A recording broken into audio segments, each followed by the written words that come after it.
Greetings to you viewers and welcome to Writing Theatre channel. I am your host Dr. Dele Omojuigbe. Today I want to look at a very important subject, the subject of editing our work. Let me start by saying that every author should be the ultimate editor of his or her work, because an author is responsible for whatever is published in his name or in her name. It is good to engage the hands of external editors, at least to make a copy good, a copy acceptable, up to standard, correct the errors, give it a good taste. But in the end, the author should look at what has been edited to see whether the editing conforms to what he wants. I have edited works for people, but every exercise, at the end of every exercise, I tell the writer, please go through again. If you are not satisfied, please remove. Edit again. The same thing, I have paid people to edit some of my books for me. In the end, I check also to see whether what they have edited conforms to what I really desire. That is the way it should be. Because you are responsible for whatever is published in your name. What do we really look at when we edit? For example, if you give your book to an external editor, as an author, you expect him to check the content, mechanical accuracy, organization, and expression. That's all.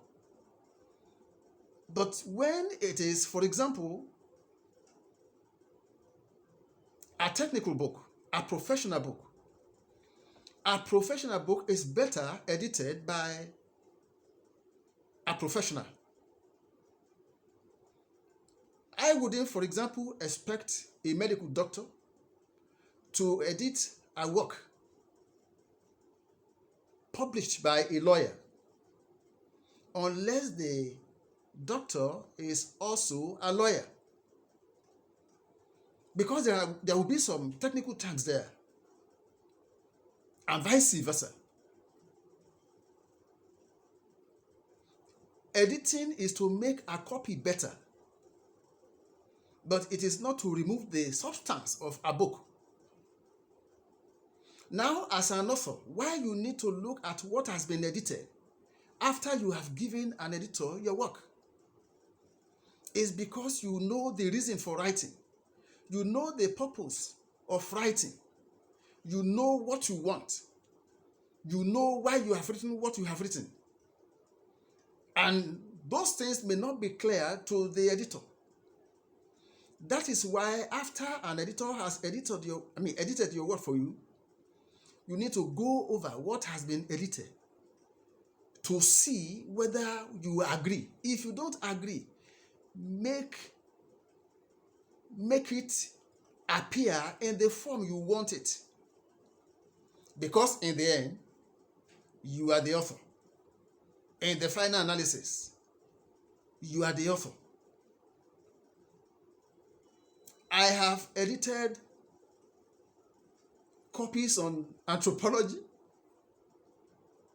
on photography, and on archaeology. I rejected the works, but the authors wanted me to look at the works. I only looked at the language.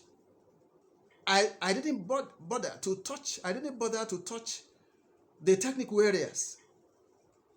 I believe that is the way it should be. So if you want to give a professional book to an external editor,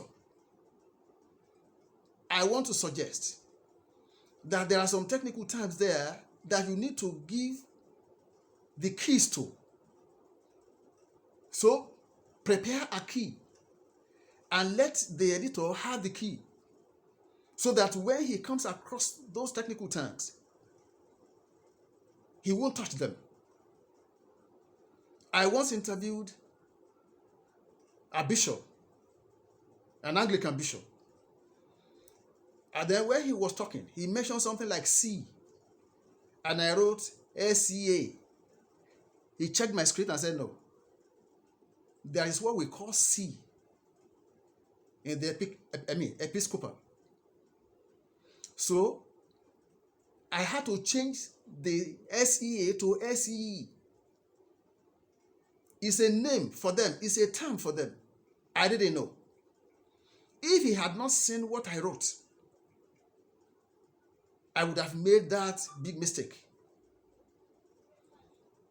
So just take it home that anytime you write and you give your book, your publication, whatever it is, to an editor, please look at it again to see whether you approve of all that has been said, has been written, has been edited in your name.